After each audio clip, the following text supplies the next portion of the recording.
This is the iPad mini 7. This tiny powerhouse has one of the most dedicated fan bases in the entire Apple ecosystem. With new hardware, fresh colors, new cameras, and Apple Intelligence packed inside, I have 6 reasons why this iPad mini 7 might be just for you. So on the surface, if you handed me both the iPad mini 7 and the mini 6, I don't think I could tell you which was which from just a glance. The design of the mini 7 is almost identical from last generation's offerings. The size of this thing is perfect. Do not make it any thinner, do not make it any lighter. It is perfect just as is. The iPad mini is the perfect device to take notes on. I believe that this is by far the best note-taking device on the market, mainly because of its size, but more so what the size enables you to do. When I'm writing down notes for videos or sketching out a thumbnail idea, I have something that I can easily pull out and use without it taking up too much space on my desk. This is the perfect device to just throw in your backpack or back pocket. I think the iPad mini sits in a class of its own. Too small to replace my laptop, but too big to fully replace my iPhone. The biggest issue that I have with larger iPads in general is their size.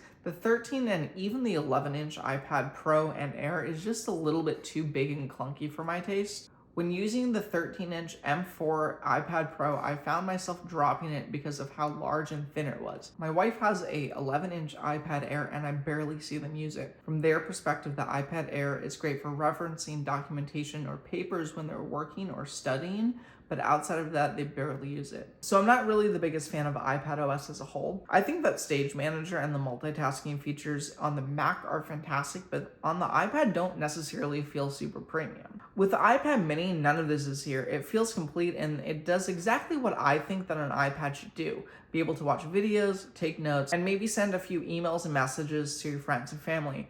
The main use case that I personally have for the iPad mini is content consumption and casually browsing the web. I've wanted a dedicated device to watch YouTube and Netflix on, something that I can have to segment all of those apps that honestly distract me from making videos and getting things done. This year's iPad mini also supports the Apple Pencil Pro with its new features of haptic feedback and hover. These features are fantastic additions to any pro workflow, and it has been nice to get haptic feedback when I'm switching from one tool or another. I don't use the iPad very much to draw outside of basic sketches, so a lot of these features, while fantastic for most artsy people, don't really apply to me. For those of you who are wondering, the 2nd generation Apple Pencil does not work with this new iPad mini. Currently, the Apple Pencil Pro is on sale on Amazon for under $100, so if you are in the market to upgrade, or if you're deciding that you're going to get the iPad mini, this is one way that you can save a little bit of money out of the gate. I put the link in the description down below. This year, the iPad mini comes loaded with the A17 Pro chip inside and 8 GB of RAM. This is so you can run Apple Intelligence in higher performing applications like Final Cut Pro and Lightroom. So I'm not someone that actually uses Final Cut Pro for the iPad, but from my limited testing, it seemed to run pretty well. Also, just to mention this, one of the biggest gripes that people did have with the previous generation iPad mini was jelly scrolling. It's way less noticeable in this year's version. It's not entirely gone, but it shouldn't really be a deal breaker if you're not intentionally looking for it, and if you are using the device in landscape, you can't tell at all. Reason number 6 is Apple Intelligence, and I know a lot of the Apple Intelligence features are yet to be released to the public, but we just got our first wave of them,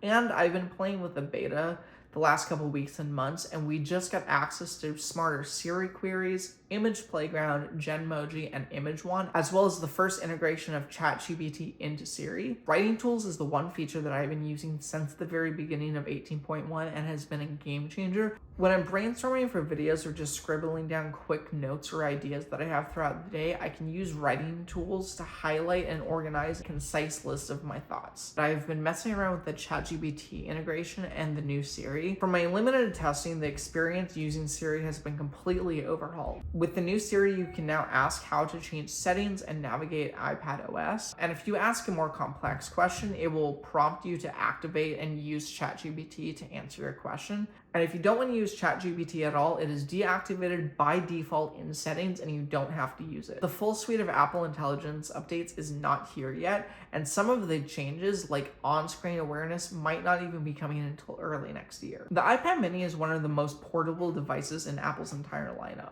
If you're looking for a device that you can throw in a backpack and use to take quick notes, watch content, or even use as a viewfinder if you're a content creator, the iPad mini is the device for you. With new Apple Intelligence features on the horizon, the way that you interact and use your devices is about to change. With the iPad mini being as versatile as it is, I think it would be a mistake to not have this in your backpack.